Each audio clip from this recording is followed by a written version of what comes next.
What's going on, YouTube, fam? It's your boy Tony 2 times, and we back with another episode of Hood Tales, man. Before I start, be sure to tap that like button.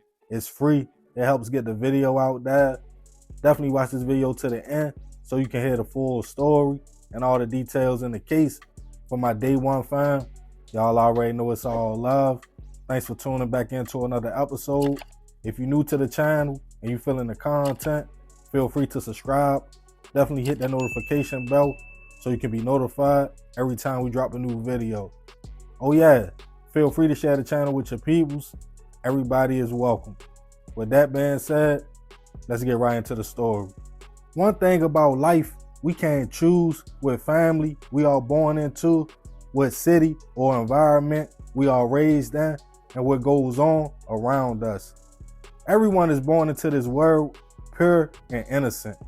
But as time goes on, our family structure, things we see in our environments, and life circumstances can definitely change that.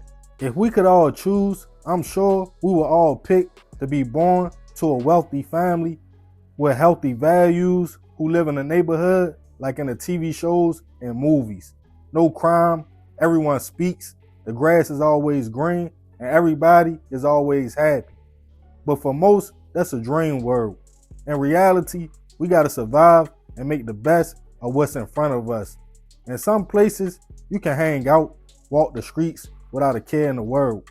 As long as you haven't done nothing to nobody or broke any laws, then you are safe. But in others, almost going everywhere is considered dangerous. You gotta watch your back, going to get something to eat or just walking to the store. It might not have nothing to do with you or what you got going on, just the environment. For example, if you live in a gang area and you know they have enemies, if somebody comes through shooting, we all know it's no questions asked. Who is outside and bullets have no name on them. And unfortunately, all over America, daily, people lose their lives by being in the wrong place at the wrong time.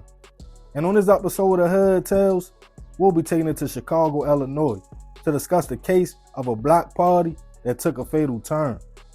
Back in 2022, 22-year-old Nikki was navigating life in a Chi. The young woman was stated to be loving, outgoing, and very loyal to her friends and family. Growing up in a city like Chicago, Nikki had seen a lot, and she couldn't help what she grew up at. But usually, she would try to mind her business and stay out the mix. She would spend time with her girlfriend and close friends to try to stay out of all the gang politics in the city. And another part of town was a 27-year-old man named Marcel. Marcel had also soaked up everything that was taught to him and that he saw growing up in Chicago.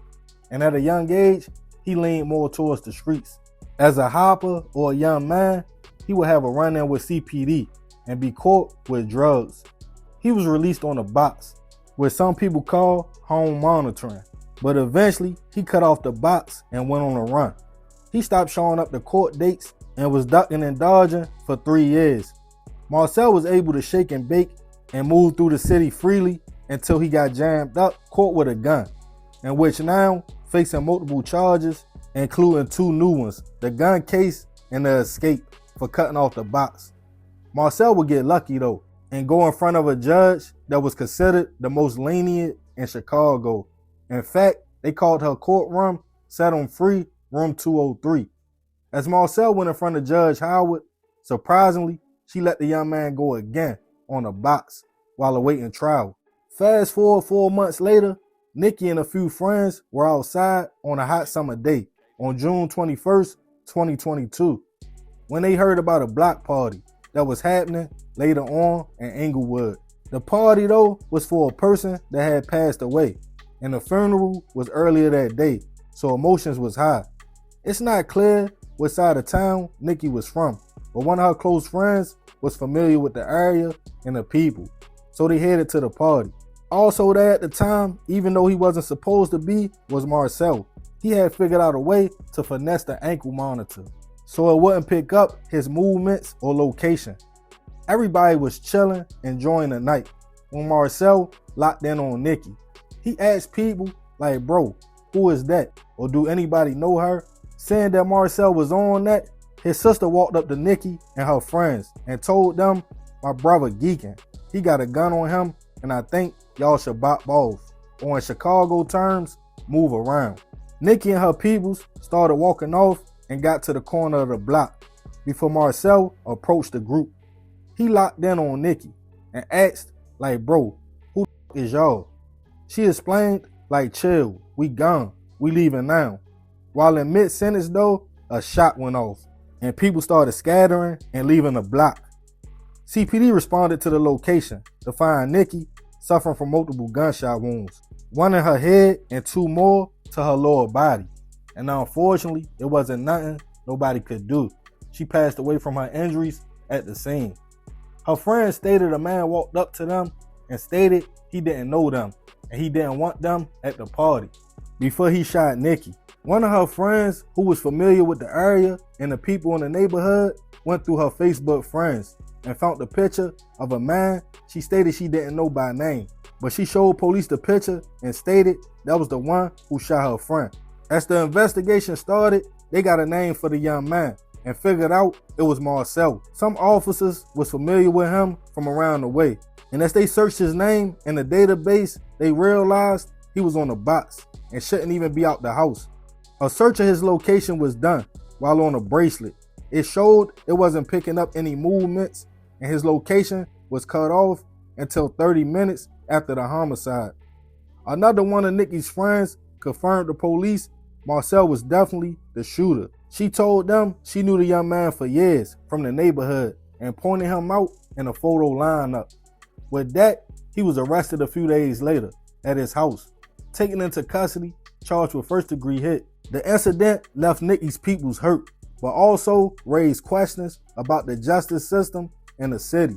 Once Marcel's record was revealed to the public, and it showed the fact he cut off the box the first time, went on a run for 3 years, got caught with a gun, was released again on the box just months before allegedly gunning down the young lady. At his first court date, prosecutors let it be known he was only allowed movement twice a week while on a bracelet, but he figured out a way to tamper with it, and the day of the shooting, it was off the network for hours until minutes after the incident, it was cut back on. His attorney stated Marcel was a father of 4, including 2 stepkids, and his girl was pregnant. He admitted early on the young man made some mistakes in life and only had a 9th grade education. He was trying to work and make it right. They claimed the shooting was possibly gang related and that the young ladies who was pointing him out was biased, probably because of where he was from and who he was. But the charges stuck. As of now, I couldn't find no new updates on the case, and Marcel is innocent until proven otherwise. Rest in peace to Nikki. I send my prayers and condolences to her family and friends. I'm not sure if Shorty was affiliated or was somewhere she wasn't supposed to be, but I do know sometimes in the streets, where you from, who you know, the people you associate with can have you caught in the mix without even knowing it. Guilty by association, especially in a city like Chicago, with all the politics and gang activity. If the person who they buried earlier that day was a member and lost their life to the streets, at the party for them, his peoples probably only wanted familiar faces there. They probably thought she was an op or dropping a location, even if she wasn't. But emotions was high. But I'm gonna leave this one open for discussion. Y'all let me know y'all thoughts on the situation. Leave it in the comments. And remember, we gotta succeed not to fail, so we won't be just another hood tale. Yeah, man, crazy story. Rest in peace, that young lady. I definitely send my prayers to her family. But I ain't gonna talk too much more about this one. Y'all leave it in the comments. Be sure to tap that like button if you're feeling the content. I definitely appreciate you if you made it to the end. Y'all already know it's all love, fam. It's another episode of Hood Tales. It's your boy Tony 2 times. I'm out.